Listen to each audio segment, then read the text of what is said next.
Hello दोस्तों, आप સૌનું માત એકેડમી માં હાર્દિક સ્વાગત કરું છું। મિત્રો, એક સબ્જેક્ટ આપણે જે આપણે ચાલુ કરેલો છે એ છે પાવર ઇલેક્ટ્રોનિક્સ। તમને ખ્યાલ જ છે, ઓકે? તમે આ વિડિયો પણ જોતા હશો। તો હવે આજે એક નવો સબ્જેક્ટ આપણે સ્ટાર્ટ કરવાના છે, એ છે માઇક્રો પ્રોસેસર। માઇક્રો પ્રોસેસર મિત્રો કોઈ તમે ભણ્યા નથી। તમે પહેલી વખત માઇક્રો પ્રોસેસર સબ્જેક્ટ તમે ભણી રહ્યા છો। નામે પહેલી વાર સાંભળ્યું શું છે માઇક્રો પ્રોસેસર। તો મિત્રો આપણે બેઝિક થી લઈએ અને ધીમે ધીમે આપણે ચેપ્ટરની શરૂઆત કરીએ। શું છે માઇક્રો પ્રોસેસર? મિત્રો તમે જ્યારે કોઈ પણ તમે તમારો મોબાઈલ તમે યુઝ કરો છો, ઓકે, તમે WhatsApp યુઝ કર્યું, WhatsApp તમે ક્લિક કર્યું, ડાયરેક્ટ તમને આઉટપુટ મળે છે। તમે સોંગ કોઈ પણ ક્લિક કર્યું, ડાયરેક્ટ SD કાર્ડમાં હોય અને સોંગ તમે ડાયરેક્ટ વાગે છે। તમે લેપટોપ પર બેઠા છો અને બેઠા બેઠા તમે કોઈ પણ પ્રોગ્રામ કરો છો, કોઈ પણ એકરે તમે મૂવી પણ જોવો છો, તમારું કામ પણ ચાલુ છે, કોપી પણ થાય છે, એકરે 3 થી 4 ફંક્શન એકરે થાય છે। કોણ કરે છે? પ્રોસેસર। આપણે ઘણી વખત બોલતા હોય કે પ્રોસેસર મારું ધીમું પડી ગયું છે, પ્રોસેસર મારું બહુ ફાસ્ટ છે, બરોબર, મારી પાસે તો i3 પ્રોસેસર છે, મારી પાસે i5 પ્રોસેસર છે, મારી પાસે i7 પ્રોસેસર છે। તો i7, i3 અને i5 આ પ્રોસેસર એ શું દર્શાવે? કોઈ પણ એક ચિપ હોય અને ચિપમાં એની જે ટ્રાન્સફર કરવાની રેટિંગ હોય એ બહુ હાઈ હોય। તમે DAD સબ્જેક્ટ તમે ભણી ગયા હશો અને એમાં કોઈ પણ સબ્જેક્ટ ડિજિટલ ટુ એનાલોગ માં કરવું હોય તો એમાં આપણે અલગ અલગ કન્વર્ટર યુઝ કરતા। એવી રીતે મિત્રો હવે એક માઇક્રો પ્રોસેસર એક ચિપ છે 8085, એક ચિપ છે। ઈ સેકન્ડ ચેપ્ટર છે અને આ આખો સબ્જેક્ટ છે એ સબ્જેક્ટ તમે જો ઇન ફ્યુચર તમે જો ડિગ્રી કરશો, એન્જિનિયરિંગમાં જશો તો એમાં પણ તમારે આ ભણવાનું આવશે। તો મિત્રો ધ્યાનપૂર્વક સાંભળજો અને સમજજો। એક એક વસ્તુ તમારી બુકમાં તમારે જે મટીરીયલ આપું છું એ મટીરીયલમાં ઓલરેડી લખેલું હશે, છતાં જો એમાં બાકી કંઈ રહી જતું હોય અને તમે જ્યારે મારા વિડીયો તમે જોઈ રહ્યા હશો ત્યારે કોઈ પણ વધારે જો એડ માહિતી હોય તો તમે અહીંયા લખી નાખજો। મિત્રો આ વસ્તુ થયું કે માઇક્રો પ્રોસેસર આ સબ્જેક્ટ ટોટલ 5 ક્રેડિટનો છે। આ સબ્જેક્ટમાં ટોટલ 5 ચેપ્ટર છે। એમાં પહેલું ચેપ્ટર એ છે કંટ્રોલ સિસ્ટમ, બીજું ચેપ્ટર છે માઇક્રો પ્રોસેસર નો પરિચય, ત્રીજું ચેપ્ટર છે માઇક્રો કંટ્રોલર, ચોથું ચેપ્ટર છે ઘણી બધી માઇક્રો પ્રોસેસરના અંતર્ગત બધી ICO અને એટલે કે માઇક્રો પ્રોસેસર અને માઇક્રો કંટ્રોલરના ઉપયોગો, ચોથું ચેપ્ટર, અને પાંચમું ચેપ્ટર પ્રોગ્રામેબલ IC એટલે કે SCADA સિસ્ટમ। આ 5 ચેપ્ટરમાં આપણે સ્ટાર્ટિંગ થી સમજશું કેટલા માર્કનું પૂછાય છે, કેવું પૂછાય છે, GTU માં કે વધારે ક્વેશ્ચન પૂછાયેલા છે એટલું જ આપણે મહત્વની આપણે તો અલ્ટિમેટલી શું થવું જોઈએ, આપણે તો ટાર્ગેટ એ જ હોવો જોઈએ કે GTU માં સારામાં સારા માર્ક લાવો। હવે ક્યારે આવશે? જે બિનજરૂરી હોય એ કરવાનું નથી જરૂર, જે વધારે જરૂર છે, જે વધારે એક્ઝામમાં પૂછાય છે એના ઉપર વધારે ફોકસ કરવાની આપણે જરૂર છે મિત્રો। તો આપણે એ જ કરશું કે વધારે જે એક્ઝામમાં પૂછાતું હોય અને જે મને હોય કે સાહેબના આ છોકરાને મારે કેવું જરૂરી છે તે પણ હું તમને કહીશ મિત્રો, એ ચિંતા કરતા નહીં। તો સ્ટાર્ટ કરીએ ચેપ્ટર નંબર 1 કે જે 10 માર્કનું ચેપ્ટર છે કંટ્રોલ સિસ્ટમ।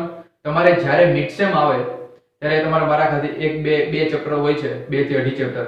તો પહેલું ચેપ્ટર સ્ટાર્ટ કરીએ 10 માર્કનું, એટલે very most important GTU purpose 2-3 mark માટે આ ચેપ્ટર છે। આમાંથી 2 માર્કનું 3 માર્કના ક્વેશ્ચન આવી શકે છે મિત્રો, 4 માર્કનો એક ક્વેશ્ચન હોઈ શકે, પણ 7 માર્કનો આ ચેપ્ટરમાંથી નહીં હોય, એટલે ચિંતા કરવાની જરૂર નથી। પણ હા, 2 માર્કના અને 3 માર્કના 4 માર્કના આમાંથી 100% તમારા પેપરમાં જોવા મળશે ક્વેશ્ચન। તો ચેપ્ટર નંબર 1 કંટ્રોલ સિસ્ટમ। હવે કંટ્રોલ સિસ્ટમ એટલે શું પહેલા તો સમજીએ, ચેપ્ટર શું છે, શું કહેવા માંગે છે પેલા। કોઈ પણ વસ્તુ હું તમને ભણાવું છું, તમે મને આપ ફીડબેક આપતા હોય કે ના સાહેબ સારું ભણાવે છે, સાહેબ મજા નથી આવતી, તો એનો મતલબ તમે મને ફીડબેક આપ્યો। ફીડબેક એટલે તમે તમારું મંતવ્ય આપ્યું, તમે મંતવ્ય આપતા નથી, તમે મને મંતવ્ય આપતા નથી, તો હું તો ભણાવે રાખું, તમને કે સમજાય ન સમજાય મને કેમ ખબર પડે? તો એવી રીતે મિત્રો એ જે કંટ્રોલ સિસ્ટમ છે એટલે કે એક ઇનપુટ અને એક આઉટપુટ. ઇનપુટ હું છું અને આઉટપુટ તમે હોય. તો હું ઇનપુટ આપી રાખું અને તમે આઉટપુટ છો, તમે લીધે રાખો, તમે મને કઈ ફીડબેક આપો જ નહીં. તો એ જે સિસ્ટમ છે એને કહેવાય ઓપન લૂપ કંટ્રોલ સિસ્ટમ, કે જેમાં ફીડબેક એટલે કે જેમાં મંતવ્ય કોઈ આપતા નથી, એવી સિસ્ટમ. બીજું સિસ્ટમ છે એ છે ક્લોઝ લૂપ કંટ્રોલ સિસ્ટમ. એટલે શું? ક્લોઝ લૂપ કંટ્રોલ સિસ્ટમ એટલે મિત્રો હું તમને ભણાવું છું, એઝ અ ઇનપુટ હું છું, તમે આઉટપુટ છો, તમે ભણી રહ્યા છો અને તમે મને ફીડબેક આપો. તમે મને ફોન કરો, સાહેબ આજનો લેક્ચર બહુ મજા આવ્યો સર, બહુ મોજ આવી. તો હું જો ફીડબેક આપ્યો તો મને ખબર પડી કે ના હું ભણાવું છું, બરોબર ભણાવું છું, બરોબર વ્યવસ્થિત કરાવું છું.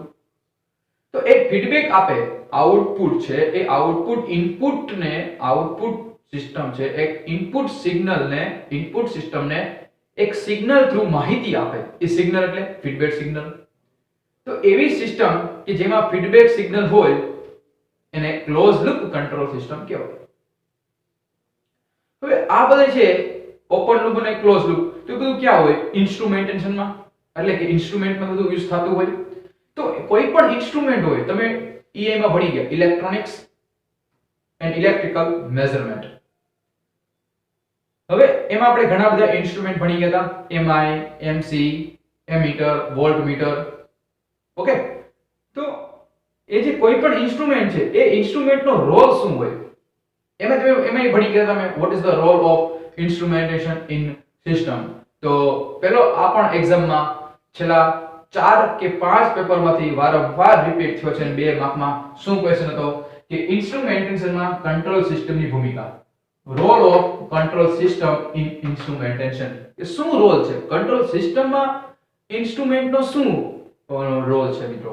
કોઈ પણ મૂવીમાં મેઇન રોલ હીરો હોય, તો એવી જ રીતે આપણો બધું મૂવી કેવું છે? Control system. તમે હીરો કોણ છે? કે ભાઈ ઇન્સ્ટ્રુમેન્ટ.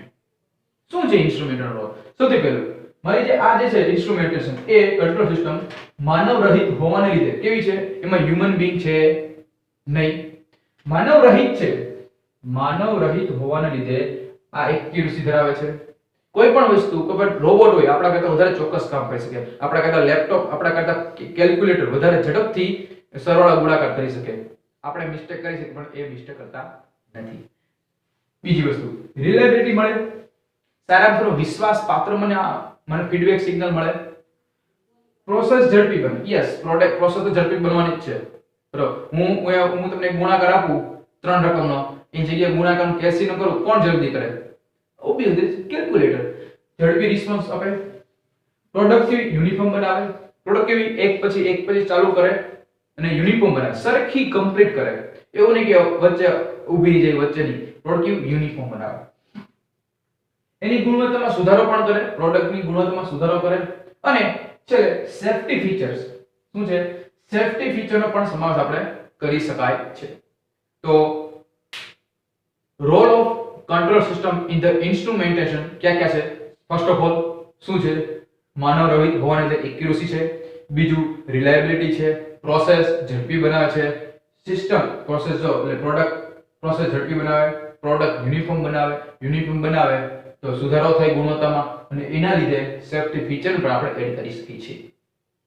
સમજાણું? ઓકે, તો આ જે કંટ્રોલ સિસ્ટમ છે કેટલા પ્રકાર? 2, ઓપન લૂપ અને ક્લોઝ લૂપ. ઓપન લૂપ અને ક્લોઝ લૂપ. ઓપન લૂપ અને ક્લોઝ લૂપ. એની પહેલા આપણે સમજવું પડે કંટ્રોલ સિસ્ટમ કોને કહેવાય. એ જ નથી ખબર, આપણે કેમ સમજવું? જે સિસ્ટમમાં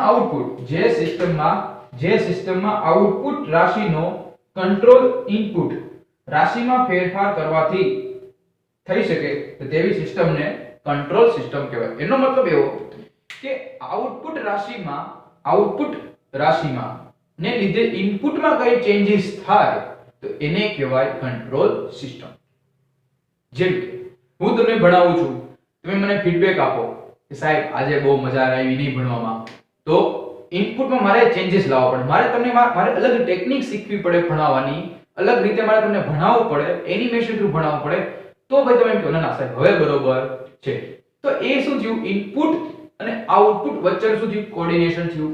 તો એ એક સિસ્ટમ ઇનપુટ અને આઉટપુટ વચ્ચેની આખી સિસ્ટમ બની એને જ કહેવાય કંટ્રોલ સિસ્ટમ. એટલા માટે કીધું કે જે સિસ્ટમમાં આઉટપુટ રાશિનો કંટ્રોલ ઇનપુટ રાશિમાં ફેરફાર કરવાથી થઈ શકે છે તો તેવી સિસ્ટમને કંટ્રોલ સિસ્ટમ આપણે કહી શકીએ. દાખલા તરીકે મિત્રો અહીંયા ડીસી સિસ્ટમ છે, ડીસી એક્સાઇટેશન છે. હવે આ મોટરને મારે ફેરવવી છે, તો હું શું કરીશ? મોટરને ફેરવવા માટે કઈ ડીસી સપ્લાય આપીશ.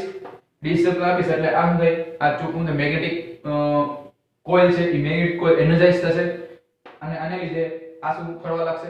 હવે આની આ સેપરેટલી એક્સાઇટેડ ડીસી મોટર છે, તમે ડીસી મોટરમાં ભણી ગયા છો. તો આ મારે જે આર્મેચર છે, આર્મેચરની સ્પીડ મને કંટ્રોલ કરવી હોય તો શું કરું? તો એની માટે અહીંયા રેઝિસ્ટન્સ છે. તો રેઝિસ્ટન્સ આઉટ ઇનપુટમાં છે, બરોબર? તો ઇનપુટમાં હું ચેન્જીસ કરું તો આઉટમાં પણ ચેન્જીસ આવે. શું કામ? કે ભાઈ રેઝિસ્ટન્સ જો વધારું તો સ્પીડની જે મોટરની સ્પીડ ઘટવા લાગે અને ઇનપુટ રેઝિસ્ટન્સ જો હું સાવ ઓછો કરી નાખું તો ઓટોમેટિક મારી મોટરની સ્પીડ વધવા લાગશે.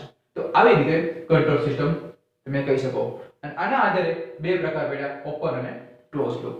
એમાં ફર્સ્ટ ઓફ ઓલ આપણે સ્ટાર્ટ કરીએ એ છે ઓપન લૂપ કંટ્રોલ સિસ્ટમ. મિત્રો સૌથી વધુ અત્યારે જો યુઝ થતી હોય તો ઓપન લૂપ સિસ્ટમ છે અને સૌથી સરળમાં સરળ, સૌથી ઈઝીમાં ઈઝી જો સિસ્ટમ હોય તો એ ઓપન લૂપ સિસ્ટમ છે. હવે આ ઓપન લૂપ સિસ્ટમમાં ફીડબેક તો હોતા નથી, એટલે કે એમાં જે આઉટપુટ છે ઇનપુટમાં કઈ ચેન્જીસ કરી શકે નહીં, એમાં સિગ્નલ બિગ્નલ આવતા નથી. તો ઓપન લૂપ સિસ્ટમ એટલે શું? કે ભાઈ ઓપન લૂપ સિસ્ટમ એટલે જે કંટ્રોલ સિસ્ટમમાં ઇનપુટ સિગ્નલ છે એ આઉટપુટ થી સ્વતંત્ર હોય. એટલે કે આઉટપુટ કાઈ કે જ નહીં, જે છે લાવો. જેમ કે હું તમને ભણાવું છું, બરોબર? અને તમે ભણી રહ્યા છો. તમે કઈ મને તમે ઇનપુટ આઉટપુટ થી સ્વતંત્ર છે, કઈ કહેતા જ નથી તમે. તો આઉટપુટ થી સ્વતંત્ર હોય તો તેવી સિસ્ટમને ઓપન લૂપ કંટ્રોલ સિસ્ટમ કહેવાય. જસ્ટ એક્ઝામ્પલ ને આપું.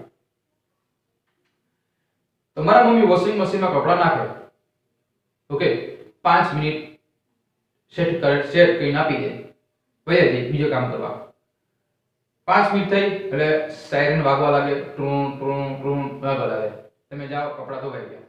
પણ એવું જરૂરી છે કપડા સાફ થઈ ગયા હશે? નહીં. કારણ કે મિત્રો હવે વોશિંગ મશીનને ખબર નથી કે મેલ રહી ગયો છે કે ક્લિયર થઈ ગયો છે. તો એ તો આપણે બધી કપડા કાઢી જો ઓકે હજી મેલ રહી ગયો, પાછું બીજા 5 મિનિટ તમે રાખો. તો આને કહેવાય ઓપન લૂપ સિસ્ટમ. શું કામ? કારણ કે જે આઉટપુટ જે મારો મેલ તો કાઢવાનો રહી ગયો તો એ તો વોશિંગ મશીનને ખબર ન પડી, તો એને ઓપન લૂપ સિસ્ટમ કહી શકાય. ટોસ્ટર છે, જેમ કે તમે ટોસ્ટ સવારે તમે બટર ટોસ્ટ ખાતા હોય, બ્રેડ બટર ખાતા હોય, તમે ગરમ કરો ટોસ્ટરમાં તો તમે મૂકો છો, બરોબર? તમે 12 વાગ્યા ગયા અને તમે ટોસ્ટર ગરમ કરીને, હવે એને ખબર છે કે તમે 12 વાગ્યા ગયા છો? ટોસ્ટરને ખબર જ પડતી. જો ગરમ થઈ બળી જાય, ખાલી ઓલું લાલ બત્તી આપી દે, સાયરન આવવા મળે, પણ જો આપણે નથી લેતા તો એ તો કન્ટિન્યુઅસ ગરમ કરવાનું ચાલુ રાખે છે મિત્રો. આ થઈ ઓપન લૂપ સિસ્ટમ. એસી છે, તમે ટેમ્પરેચરના અનુકૂળ, ટેમ્પરેચરના મુજબ શું થાય? ટેમ્પરેચર મુજબ કંટ્રોલ સિસ્ટમના આધારે કહી શકે કે એમાં પણ ઓપન લૂપ સિસ્ટમ તમે કામ કરી શકે.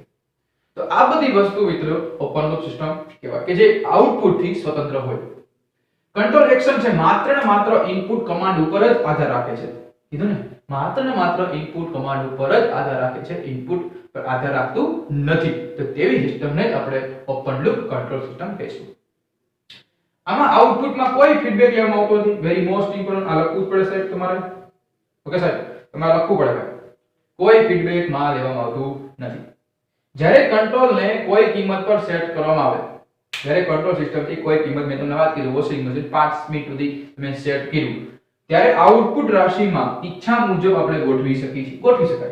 5 મિનિટ થાય એટલે 5 મિનિટ પછી આપણે આઉટપુટ સેટ કરી જે પ્રમાણે કપડા ધોવાય કે આપણે કપડા ધોવાયેલા જોવા મળે છે, આઉટપુટ આપણે સેટ કરી શકાય.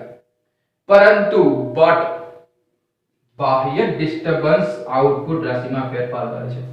પરંતુ જો હું કોઈ બાહ્ય ડિસ્ટર્બન્સ થી આવે, લાઈટ વહી ગઈ, તો આઉટપુટમાં ફેરફાર થઈ શકે છે મિત્રો. આ પ્રકારની સિસ્ટમ કેવી છે? સરળ છે, બહુ સરળ છે અને સસ્તી પણ છે. ઓકે, અને પરંતુ એક્યુરેટ નથી, પરંતુ એક્યુરેટ નથી, એટલી એક્યુરેસી ધરાવતી નથી. તો મિત્રો તમે ફિગર જોઈ રહ્યા છો, સેમ આ ફિગર જ છે, કે ચેન્જીસ નથી, સેમ જ છે. એટલા જ માટે ઓપન લૂપ કંટ્રોલ સિસ્ટમ કીધી કે ઓપન લૂપ કંટ્રોલ સિસ્ટમની મદદથી આ મોટરની સ્પીડ આજે હું ચેન્જીસ કરી શકું, પણ ઓટોમેટિક ચેન્જીસ થતી નથી. એટલા માટે આને ઓપન લૂપ કંટ્રોલ સિસ્ટમ કીધી. Output does not depends on input, that's why it's called open loop control system. Okay, તો આ હતું ઓપન લૂપ કંટ્રોલ સિસ્ટમ. હવે આપણે નેક્સ્ટ ટોપિક જોઈએ, ઓપન લૂપ કંટ્રોલ સિસ્ટમનો બ્લોક ડાયાગ્રામ, જે એક્ઝામમાં પૂછાઈ ગયો છે. તો મિત્રો સ્ટાર્ટ કરીએ ઓપન લૂપ કંટ્રોલ સિસ્ટમનો બ્લોક ડાયાગ્રામ. તો મિત્રો આપણે લાસ્ટમાં જોયું કે ઓપન લૂપ સિસ્ટમ. હવે એ open loop system block diagram શું થાય? મિત્રો એક્ઝામ ખાલી એટલું જ પૂછાય, ઓપન લૂપ સિસ્ટમનો બ્લોક ડાયાગ્રામ દોરો બેમાં. તો શું સિમ્પલ શું આવે? એટલે તો કંટ્રોલ સિસ્ટમ, એટલે કે પહેલા તો આવે રેફરન્સ સિગ્નલ, જે મારો છે એ રેફરન્સ સિગ્નલ, પછી કહેવાય કંટ્રોલ એલિમેન્ટ જેને આપણે કંટ્રોલ કરવાનો છે એ એક્ચ્યુએટિંગ સિગ્નલ એટલે હું કે જે કોઈ પણ ઇલેક્ટ્રિકલ ક્વોન્ટિટી હોય અને મિકેનિકલ ક્વોન્ટિટીમાં ફેરવવું હોય તો એને એક્ચ્યુએટિંગ સિગ્નલ ઈ, કંટ્રોલ્ડ સિસ્ટમ અને કંટ્રોલ્ડ વેરિયેબલ. ઓકે, હવે આ વસ્તુ થઈ. આમાં જો મિત્રો અહીંયા ઇનપુટ આપું છું, અહીંયા આઉટપુટ મને મળે અને ડિસ્ટર્બન્સ મળે છે, ડિસ્ટર્બન્સ કોઈ એવું ઈ. તો અહીંયા કઈ ઇનપુટ આપ્યું ને આઉટપુટ આવે જ રાખે બસ, પણ આઉટપુટમાં કઈ ચેન્જીસ થાય છે. જેમ કે મને કીધું મારા મમ્મીએ કે ભાઈ રોટલી તમે વણો, બરાબર, હું આડે રોટલી વણે જ રાખું, પણ કેવા શેપની થાય છે એ તો મને ખબર નથી. ભારતનો નકશો બને છે કે ગુજરાતનો નકશો બને છે એ તો મને ખબર નથી. રોટલી બસ હું તો બનાવી રાખું રોટલી, એ ઇમ્પોર્ટન્ટ નથી. રોટલી બનવી જોઈએ ગોળ, તો ભાઈ કોણ એ આખી બનાવ. તો ડિસ્ટર્બન્સ આવ્યું એટલે મને કેવળું હોય, મને ફીડબેક સિગ્નલ મળે તો હું સરખી રીતે કરું ને, તો સરખી રીતે ઇનપુટ કામ કરે, નહીતર કરે નહીં. અહીં તો શું રોટલી બનાવે રાખો બસ, તો અહીં ઓપન લૂપ સિસ્ટમ રોટલી બનાવે રાખે બસ, કેવી બને નથી ખબર. ઓકે, તો input output does not depends on input. Output છે ઇનપુટ ઉપર આધાર રાખતું નથી. તો મિત્રો યાદ રાખજો આ વસ્તુ, 2 માર્કમાં ક્વેશ્ચન પૂછાય છે કે ભાઈ ઓપન લૂપ કંટ્રોલ સિસ્ટમનો બ્લોક ડાયાગ્રામ. 3 ખોખા દો નાખો, 2 ખોખા દો નાખો. એક છે reference signal, control system, controlled system, output, disturbance, actuate signal, complete. હવે જોઈએ ઓપન લૂપ સિસ્ટમના કેટલા પ્રકારો છે. તો આ ઓપન લૂપ કંટ્રોલ સિસ્ટમના પ્રકારો 3 છે. પહેલું ઓન ઓફ પ્રકારની કંટ્રોલ સિસ્ટમ, બીજું છે સ્ટેપ પ્રકારની કંટ્રોલ સિસ્ટમ, અને ત્રીજું છે સતત પ્રકારની ઓપન લૂપ કંટ્રોલ સિસ્ટમ. કેટલા પ્રકારની? 3 પ્રકારની, ઓન ઓફ, સ્ટેપ અને સતત. પહેલા જોઈએ ઓન ઓફ પ્રકારની કંટ્રોલ સિસ્ટમમાં શું છે. એમાં મિત્રો 2 નો યુઝ થાય. ઓન ઓફ પ્રકારની એટલે હું ચાલુ કરું બંધ કરું, ચાલુ કરું અને બંધ કરું. એ પ્રકારની કંટ્રોલ સિસ્ટમમાં 2 મશીનનો યુઝ થાય છે. એક છે આપને ખબર છે એ છે સાદું વોશિંગ મશીન, અને બીજું છે મિત્રો એ છે ઇલેક્ટ્રિક ઇસ્ત્રી. હવે મિત્રો ઇલેક્ટ્રિક ઇસ્ત્રીમાં પણ એવું થાય કે ઇલેક્ટ્રિક ઇસ્ત્રીમાં શું, હવે ઇસ્ત્રીને ખબર નથી પડતી કે ભાઈ કપડા છે થઈ ગયા છે કે નહીં, નથી ખબર પડતી. એને આમને રાખું તો કપડા મને બળી જાય. ઓકે, સેન્સર યુઝ કરતી નથી. હું સાદી ઇલેક્ટ્રિક ઇસ્ત્રીની વાત કરું છું. જોજો સાદી, થર્મોસ્ટેટ વાળી નહીં, બરોબર, એ ઓટોમેટિક સેન્સ કરે, પણ જ્યાં સેન્સર આવે છે ત્યાં ક્લોઝ લૂપ સિસ્ટમ થઈ જાય. અહીંયા તો સાદી ઇલેક્ટ્રિક ઇસ્ત્રીની વાત કરીશ ભાઈ. સાદી વોશિંગ મશીન, સાદી ઇલેક્ટ્રિક ઇસ્ત્રી, કેમાં ઓન ઓફ પ્રકારની. બીજું છે સ્ટેપ પ્રકારની કંટ્રોલ સિસ્ટમ. એમાં મિત્રો 2 યુઝ થાય છે. એક તો ફેનની સ્પીડ, જેમ કે મારી ફેન છે, આ મારો ફેન છે, ફેનની આ મારો ફેઝ ના ન્યુટ્રલ, P એટલે ફેઝ, N એટલે ન્યુટ્રલ. ફેઝ માં જેવા સપ્લાય આપવામાં આવે અને ન્યુટ્રલ સાથે એટલે કમ્પ્લીટ સર્કિટ પૂરી થઈ ગઈ. અહીં AC સપ્લાય આપી દો એટલે. હવે વેરીએબલ આપણે જોયું, ઓકે, સ્ટાર્ટર. તો સ્ટાર્ટર જેવું છે, જો 3 પોઈન્ટ સ્ટાર્ટર જેવું છે ને, 4 પોઈન્ટ સ્ટાર્ટર જેવું. ઓકે, તો અહીંયા પણ એવું જ થાય છે. શું થાય છે મિત્રો કે અહીંયા હું જેમ રેઝિસ્ટન્સ એડ કરતો જાઉં તેમ ફેનની સ્પીડ ઘટતી જાય.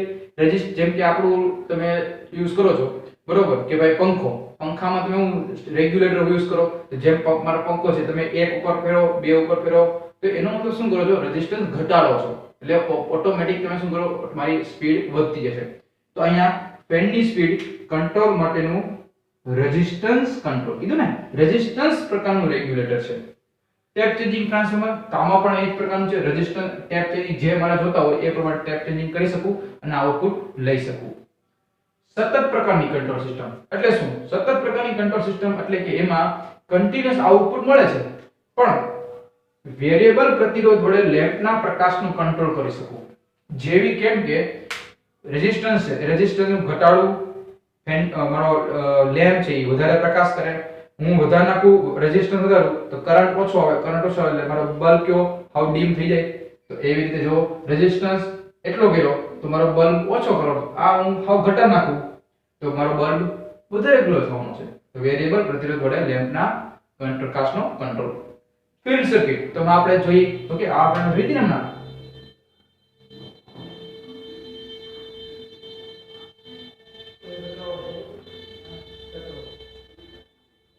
ઓકે, હમણાં આપણે જોઈ હતી તે ફિલ્ડ પ્રકારની સર્કિટ છે. ઓટો ટ્રાન્સફોર્મરની મદદથી લોડના વોલ્ટેજમાં ફેરફાર કરી શકું. ઓટો ટ્રાન્સફોર્મર કેવું કે એક જ વાઇન્ડિંગ હોય તો એમાં ટેપિંગ કરીને આપણે હું આઉટપુટમાં ચેન્જીસ લઈ શકું. તો આ મિત્રો હતા ત્રણ પ્રકારના ઓપન લૂપ કંટ્રોલ સિસ્ટમ પ્રકાર. એક્ઝામ પૂછે કે ઓપન લૂપ કંટ્રોલ સિસ્ટમ પ્રકાર કેટલા છે, ક્યાં ક્યાં સમજાવો. તો ત્રણ પ્રકારના છે કહેવાનું. સૌથી પહેલું કયું ઓન ઓફ પ્રકારની સ્વિચ, બીજું કે ભાઈ સ્ટેપ પ્રકારની કંટ્રોલ સિસ્ટમ, અને ત્રીજું છે સતત પ્રકારની ઓપન લૂપ કંટ્રોલ સિસ્ટમ. હવે સમજીએ કે ક્લોઝ લૂપ કંટ્રોલ સિસ્ટમ કોને કહેવાય. ઓપન લૂપ તો બધું ભણી ગયા આપણે. ઓકે, તો ક્લોઝ લૂપ કંટ્રોલ સિસ્ટમ એટલે કે જે કંટ્રોલ સિસ્ટમમાં કંટ્રોલ એક્શન માત્ર ઇનપુટ પર જ આધારિત નથી, પરંતુ આઉટપુટ પર આધારિત છે. એટલે કે output depends on input as well as. So this process is called as closed loop control system. તો આ જે કંટ્રોલ સિસ્ટમમાં છે એ કંટ્રોલ સિસ્ટમ ઓલામાં ફીડબેક આપવામાં આવતો નહીં, પરંતુ અહીંયા ફીડબેક આપવામાં આવે છે. ફીડબેક સિગ્નલ આપવામાં આવે છે. કમ્પ્લીટ. તો આ તો ફીડબેક સિગ્નલ આપવામાં આવ્યો. હવે આપણે જોઈએ એનો ક્લોઝ લૂપ કંટ્રોલ સિસ્ટમનો બ્લોક ડાયાગ્રામ. ઓકે મિત્રો, તો જોઈએ.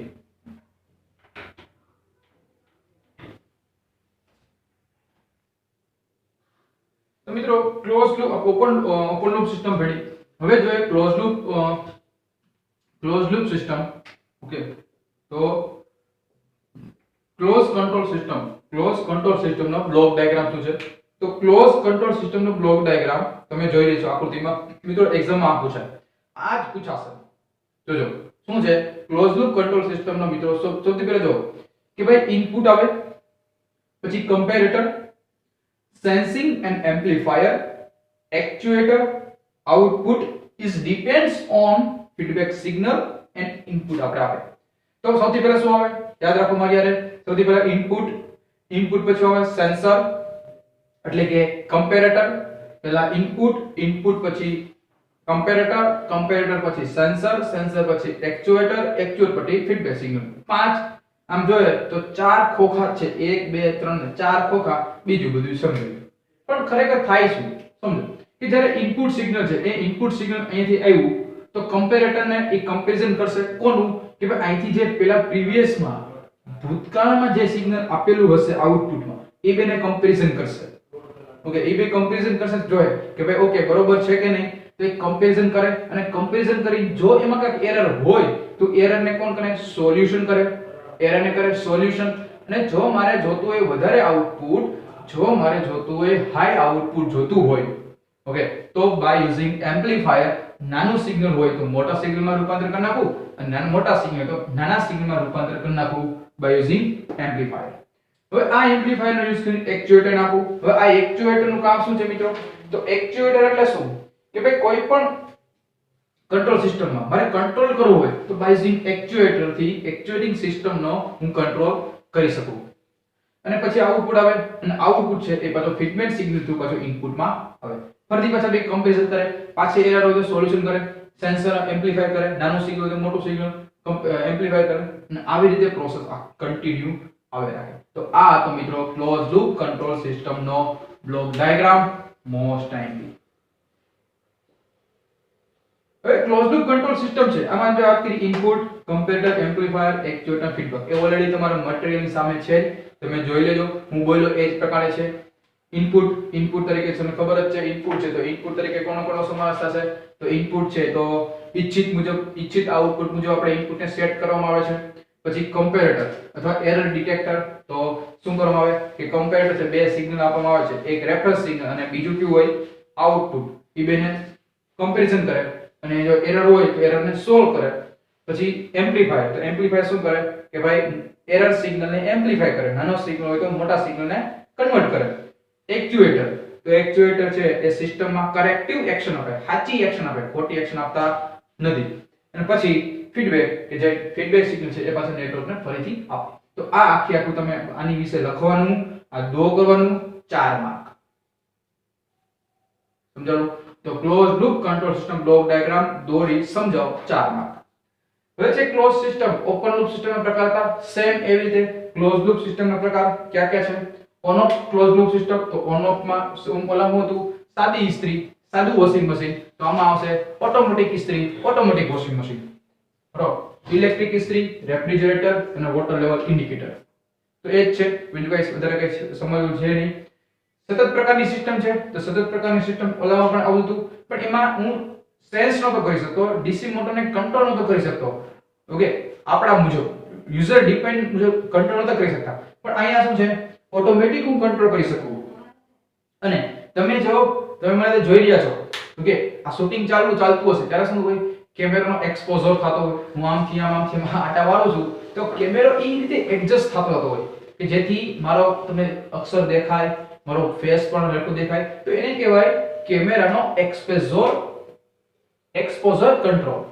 તો એ ઓટોમેટિક થાય છે. બરાબર. ત્યાં કોઈ માણસ બેઠેલો નથી કે હું આમ જાઉં તો એ પાછો ફેરવે, આમ જાઉં તો પાછો ફેરવે, નહીં. એ ઓટોમેટિક કેમેરાનો એક્સપોઝર ઓટોમેટિક થાય છે. એમાં પણ ક્લોઝ લૂપ જે લેન્સ છે, લેન્સ આગળ જતો આગળ પાછળ બધે થતો રહે અને એ રીતે અક્ષર, મારો ફેસ એ ડિટેક્ટ કરી રાખે. સમજાણું? તો આ હતું ક્લોઝ લૂપ સિસ્ટમના પ્રકાર. ઓકે, તો હવે જે તમારી બુકમાં તમે મટીરીયલમાં તમે જોઈ રહ્યા છો એક તફાવત આપ્યો છે, the very most important, open loop system અને ક્લોઝ લૂપ સિસ્ટમના તફાવત. હવે એમાં તમે જો તો તમને ખ્યાલ આવી જાય કે ઓપન લૂપ સિસ્ટમ છે કોને કહેવાય, પેલો એ લખવાનું. ક્લોઝ લૂપ સિસ્ટમ કોને કહેવાય એ લખવાનું. Open loop system does not depends on feedback signals, depends on feedback signal. પછી અહીંયાનો બ્લોક ડાયાગ્રામ સિમ્પલ દો કરી નાખો, અહીંયા ફીડબેક સિગ્નલ દો કરી નાખો. આ બધું તમે લખો, એના એક્ઝામ્પલ આપી દો, આ બધુંને એક્ઝામ્પલ આપી દો. અહીંયા સેન્સર હોતા નથી, સેન્સર હોય છે. કેટલું બધું, 5 પોઈન્ટ થઈ ગયા મિત્રો. સરળ અને સસ્તી સિસ્ટમ છે ઓપન સિસ્ટમ, મોંઘી છે, કોમ્પ્લિકેટેડ સિસ્ટમ છે, લખી શકો. ઓપન લૂપ સિસ્ટમ છે ઈઝીલી આપણે સમજી શકાય તેવી છે, આને સમજવામાં વાર લાગે છે, ઘણી બધું તમે લખી શકો મિત્રો. તો આ ઓપન લૂપ સિસ્ટમ અને ક્લોઝ લૂપ સિસ્ટમ તફાવત છે, વેરી મોસ્ટ ઇમ્પોર્ટન્ટ એક્ઝામમાં આવી શકે છે. તફાવત આપો ઓપન લૂપ અને close loop control system. Okay મિત્રો, તો અહીં સુધી આજનો લેક્ચર રાખીએ. નેક્સ્ટ લેક્ચરમાં આપણે નવું એક ટોપિક સાથે સ્ટાર્ટ કરવાના છે. બાય.